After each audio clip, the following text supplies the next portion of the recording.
Hello viewers, Hyderabad లో కొత్తగా 13 metro stations రాబోతున్నాయి. నాగోల్ నుండి చాంద్రాయన్ గుట్ట వరకు ఈ కొత్త స్టేషన్స్ రాబోతున్నాయి. నాగోల్ నుండి చాంద్రాయన్ గుట్ట అప్రాక్సిమేట్ గా 14 కిలోమీటర్స్ డిస్టెన్స్ లో ఉంటుంది. సో ఈ 14 కిలోమీటర్ డిస్టెన్స్ ని కవర్ చేస్తూ ఈ స్టేషన్స్ అనేవి రాబోతున్నాయి. అయితే ఆ స్టేషన్స్ ని ఎక్కడెక్కడ కడుతున్నారు అనేది ఒకసారి చూద్దాం. ఈ 13 కొత్త metro stations Nagole metro station నుండి స్టార్ట్ అయ్యి నాగోల్ చౌరస్తా, అల్కాపురి చౌరస్తా, Kamineni hospital, LB Nagar junction, Sagar ring road, Maitri Nagar, Karmanghat, Champapet road junction, Owaisi hospital, DRDO, Hafeez Baba Nagar and Chandrayan Gutta దగ్గర రాబోతున్నాయి.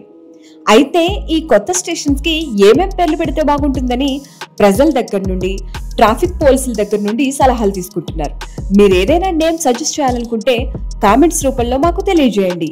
Please do like and share this video. Thank you.